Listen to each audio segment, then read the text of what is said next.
da če boste že razmišljali o kakšnih omejitvah pri vstopu v mesto z nekimi dodatnimi dajatvami, potem zagotovo morate imeti pred očmi tudi dejstvo, da obstajajo v Sloveniji področja, kjer ali ni javnega potniškega železniškega prometa in je recimo samo avtobusni promet, ki pa je ta hip predrag. In če bodo takšna območja prizadeta potem še s tem, da bodo plačevala drago takso, ko bodo prišla v glavno mesto ali pa v naša največja mesta, potem res nismo naredili nič, oziroma smo povzročili še večje razlike v Sloveniji, kot so danes prisotne. Tako da pač ti prašni delci, mislim, da so odraz trenutnega nesistemskega pristopa pravzaprav prav na področju prometa.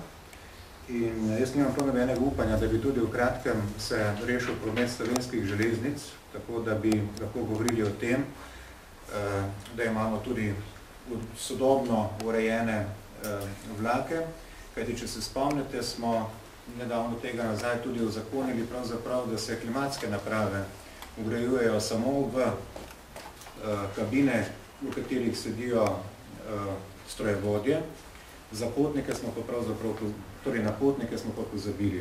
Potniki pač še vedno se naj bi vozili v neklimatiziranih vagonih in tudi to se mi zdi, da je ukrep, ki ne spodbuja ali pa ne popularizira javnega potniškega prometa.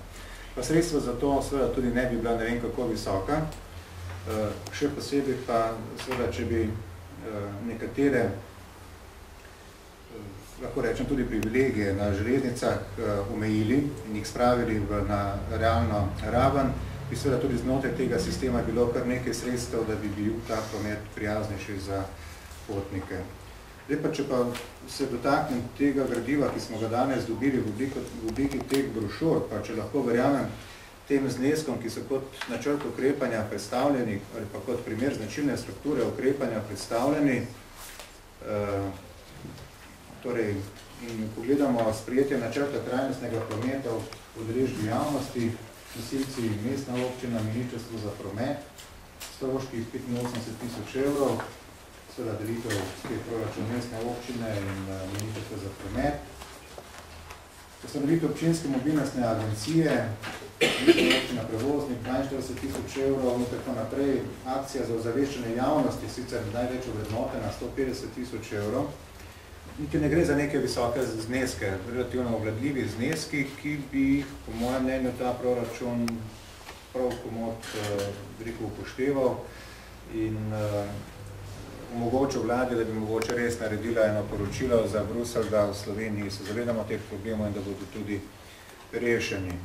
Skratka, naj sklenem, imamo resolucijo o prometni politiki Republike Slovenije, in dajmo jo začeti udejanjati, dajmo jo dopolniti z roki, z ukrepi in po mojem mnenju bomo jutri res tako rekli o tem, da smo nekaj naredili na to temo. Hvala. Gospod Ziher. Hvala za besedo. Čeprav sem videl v katalogih, zdaj je že spet v Bruslu, Road to Copenhagen, da me je presenetilo, da dizel emitira manj CO2 in ima za kakšne 2 do 5 decibelov bolj tih motor, čeprav ne vem, vozim bolj dizel, pa se mi zdi najbolj tih. Vseeno pa, direktiva Evropske unije je 125 mg na kubičen meter CO2 na kubičen meter zraka, ki pride iz izpušnih plinov. Torej, boljši javni transport. Vendar, seveda, tema današnje seje je vsekakor stična točka Ministrstvo za promet, Ministrstvo za okolje. Kajti Ministrstvo za promet se bo moralo odzvati v neki bližnji bodočnosti z ukrepi, da bomo to speljali skozi. Vendar, v neki študiji, ki sem jo dobil v Nemčiji, pa omenja ravno te obremenjujoče delce PM10, da jih na veliko emitirajo tudi kurišča. Kurišča na biomaso, ker je konflikt noter biomasa klasična goriva in je razmernik seveda plin, ki je najbolj čist in tole kurišče na biomaso. Seveda so lahko kurišča iz časa Marije Terezije ali pa najnovejša. In imajo različne faktorje emitiranje PM10 plus še vseh ostalih škodljivih sestavin. Zato bi kazalo tudi naprave za ogrevanje certificirati na učinkovitost in seveda na pričakovano oziroma na izmerjeno emisijo vseh teh delcev, to se pravi delcev in plinov. Kot so že nekateri gospodinjski aparati. So po energetskih razredih, zakaj ne bi še te naprave po ekoloških razredih. In seveda tista, ki je ekološko najbolj vprašljiva, to je zato, ker je seveda na hitro in poceni narejena, bi jo pač osrečili s kakšnim dodatnim davkom, da se bi ljudje lažje odločili ali za nekaj dobrega, ali za nekaj pogrošnega za trgovine za 199.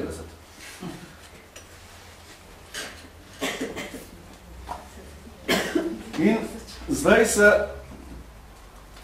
v samem pristopu se seveda izpostavlja vprašanje, kaj je bilo prej oziroma kje se prej lotiti. Ali se bomo usmerili v boljši javni transport, kar je seveda logična rešitev, ali bomo začeli najprej tam na neprijetnem delu groziti s taksami po 50 evrov oziroma z vstopninami v Ljubljano. Upozoril bi še na ogromne zaostanke, prometne zaostanke, ki smo jih seveda podedovali iz bivše države. Smo tudi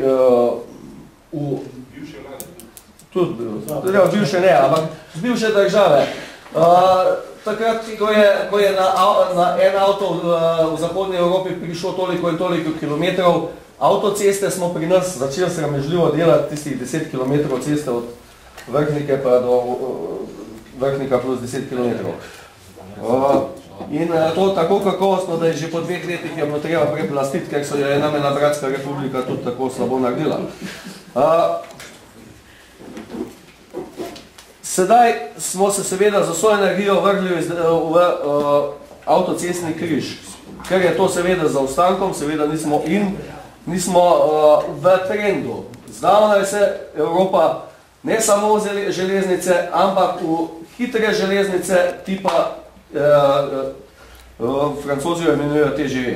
Seveda v Sloveniji o tem ni za razmišljati, ker je premajhna, ker če bi hoteli v Ljubljano staviti, moraš v Trstu začeti bremzati, ampak vseeno. TGV iz Pariza do Štrasburga, iz Štrasburga do Münchna, to bo porušilo ali pa precej zmotilo letalske družbe. Bolj udobno se je usesti na vlak, če imaš rezerviranega karto, 5 minut prej prideš, niti treba se sezuti, niti se te treba imeti čez rentgen, pa ne čez kaj še vse iti. Torej, treba iti vsekakor v boljši javni transport na vseh področjih. Na dnevne migracije, kot tudi na daljinske migracije. In zato ni nič narobe, tudi če seveda vlada z velikimi koraki pričenja z prvimi, z ukrepi tudi na železnici. In tudi na železnici smo v zaostankih. Zdavnaj bi že moral biti drugi tir Devača, Koper in tako naprej, če hočemo dati pomen pač našemu pristanišču Koper. Če hočemo ujeti vlak v prenesenem pomenu, seveda z vsemi prometno-logističnimi tokovi. Če ne, se bo posel preusmeril na druge luke, na druge centre in potem bomo pač neko slepo črevo na evropskem cestnem in železniškem sistemu. Hvala. Naslednja gospa Lejaj.